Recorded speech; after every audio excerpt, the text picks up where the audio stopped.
কালকে অনেক দিন পর গেছিলাম মাসির বাড়িতে, মানে আমার মেজো মাসির বাড়িতে। তোমরা অনেকেই চুকাকে হয়তো চেনো, তো ওরই বাড়িতে গেলাম বেশ অনেক দিন পর। সো দুপুর দুপুর বেরিয়ে গেলাম, কারণ বেশি সন্ধে করিনি, অনেক ঠান্ডা পড়েছে তাই। দুপুর দুপুর আমি আর মা বেরিয়ে গেলাম। ওদের বাড়ি হচ্ছে মধ্যম গ্রামে, সো যেতে 1 ঘন্টা মতো লাগে। আর তার জন্য একটু তাড়াতাড়ি বেরোলাম। আজকাল এত ঠান্ডা পড়েছে যে আমি গাড়ির কাঁচ খুলতেই পারছিলাম না, এত হাওয়া দিচ্ছিল। যাই হোক, যেতে যেতে তো ওদের বাড়িতে সন্ধে হয়ে গেছিল।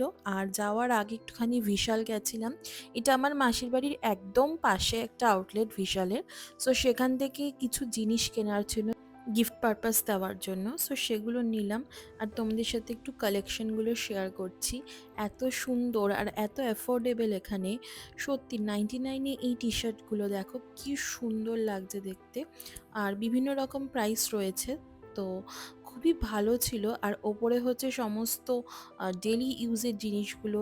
আমার তো এই বাটিগুলো দেখে মনে হচ্ছিল সবই নিয়ে নিই, এত সুন্দর আর এত ভালো। বেশ কয়েকটা জিনিস নিলাম, নিয়ে তারপরে চলে গেলাম মাসির বাড়িতে। আর এখানে চুকার সাথে দেখা হলো, অনেকদিন পরে বাড়িতে আছে, সো আমি তো খুবই খুশি। আর ওদের সাথে অনেকটা গল্প করলাম।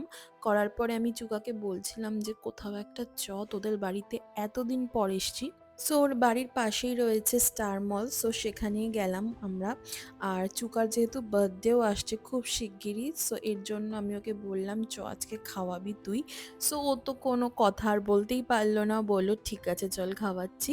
ফার্স্টেই শুরু করলাম চা দিয়ে, আর এই শীতকালে কিন্তু ধোয়া ওঠা গরম গরম চা খেতে বেশ ভালো লাগে।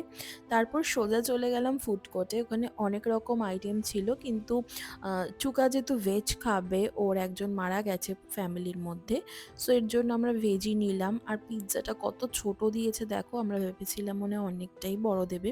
যাই হোক, খাওয়া দাওয়া করে বেরিয়ে গেলাম ওদের বাড়িতে। আর এই দেখো, এটা হচ্ছে ঘন্টু, ওদের ডগি। আর এইভাবেই কাটালাম আজকের দিনটা, খুবই ভালো লাগলো সবার সাথে দেখা করে অনেকদিন পর। সো দেখা হচ্ছে নেক্সট ব্লগে।